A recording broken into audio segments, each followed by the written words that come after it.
পাই নেটওয়ার্কে আপনারা যারা কাজ করতেছেন আপনাদের সকলকে কিন্তু শুভকামনা জানাচ্ছি, কেননা 20 তারিখে কিন্তু পাই নেটওয়ার্ক লিস্টিং হতে যাচ্ছে।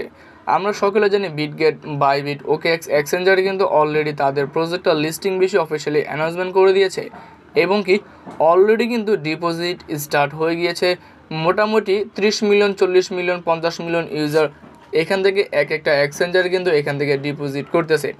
সেক্ষেত্রে বাইন্যান্সের লিস্টিং হওয়ার সম্ভাবনা কতটুকু, বাইন্যান্স এখান থেকে আগ্রহ দেখাবে কিনা, সমস্ত কিছু আজকের এই ভিডিওতে আমি আপনাদেরকে কভার করার চেষ্টা করব। তাহলে কষ্ট করে হলেও ভিডিও সম্পূর্ণ দেখবেন। দেখুন, বাইন্যান্স অফিসিয়াল যে টুইটার পেজটি রয়েছে সেই অফিসিয়াল টুইটার পেজ থেকে কিন্তু আমরা এখন পর্যন্ত কিন্তু সেরকম কোনো ধরনের আশা পাইনি।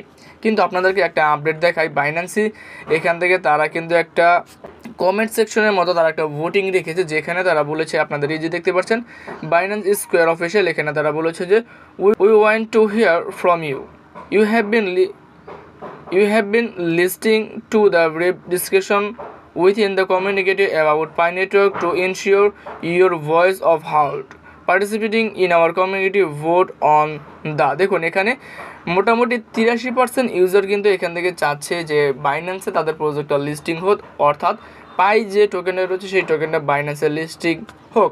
এক্ষেত্রে বাইন্যান্সও কিন্তু একটু আগিয়ে যাবে, যেহেতু ভোটিং তারা রেখেছিল। ভোটিংয়ে কিন্তু 83% ইউজার কিন্তু এখান থেকে চায় যে পাই টোকেনটা, সেই পাই টোকেনটা কিন্তু বাইন্যান্সের লিস্টিং হোক, তারা কিন্তু এমনটাই এখান থেকে চাচ্ছে। সেক্ষেত্রে বাইন্যান্স যদি একটু এখান থেকে একটু আগিয়ে রাখে কিংবা একটু এগিয়ে থাকে, তাহলে কিন্তু বাইন্যান্সে এই পাই টোকেনের লিস্টিং হয়ে যাবে, আর কোনো বাধা আর কোনো সমস্যা এখান থেকে কিন্তু থাকবে না। তার জন্য আমি মনে করি বাইন্যান্সও এই প্রজেক্টটা লিস্টেড হবে, কেননা বাইন্যান্সও চায় এই যে পাই টোকেনটা, এই পাই টোকেনটা তারা হাতছাড়া করতে চায় না। যেহেতু বিগ একটা প্রজেক্ট, বিগ একটা অনেক দীর্ঘ সময় পরে কিন্তু এক্সচেঞ্জার অফিসিয়ালি তারা কিন্তু ডিপোজিট স্টার্ট করে দিয়েছে। যেমনটা আপনাদেরকে প্রথমে বলেছি, এখান থেকে মোটামুটি এখান থেকে 60 মিলিয়ন করে কিন্তু 60, 30, 40 মিলিয়ন করে কিন্তু যে টোকেনগুলো রয়েছে সেই টোকেনগুলো কিন্তু অলরেডি ডিপোজিট হয়ে গিয়েছে। এটা কিন্তু বিভিন্ন ওয়ের মাধ্যমে আমরা কিন্তু দেখেছি। সেক্ষেত্রে বাইন্যান্স এখান থেকে এগিয়ে থাকবে কেন, বাইন্যান্স এখান থেকে দূরে থাকবে কেন? বাইন্যান্সও চাবে যে এই প্রজেক্টটা পাই টোকেনের জন্য বাইন্যান্সের লিস্টিং হয়। এটা কিন্তু সময় আসলে দেখা যাবে বাইন্যান্স এখান থেকে কোনো ধরনের আপডেট, কোনো ধরনের অফিসিয়ালি নিউজ দেয় কিনা। যে কিন্তু আমরা যতটুকু দেখেছি, যেখান থেকে আমরা বুঝতে পারি যে পাই টোকেনটা বাইন্যান্সে লিস্টিং হতে পারে, এখন না হলেও 20 তারিখে না হলেও কিন্তু হয়তো পরবর্তী সময় বাইন্যান্সে এই পাই টোকেনের লিস্টিং হবে।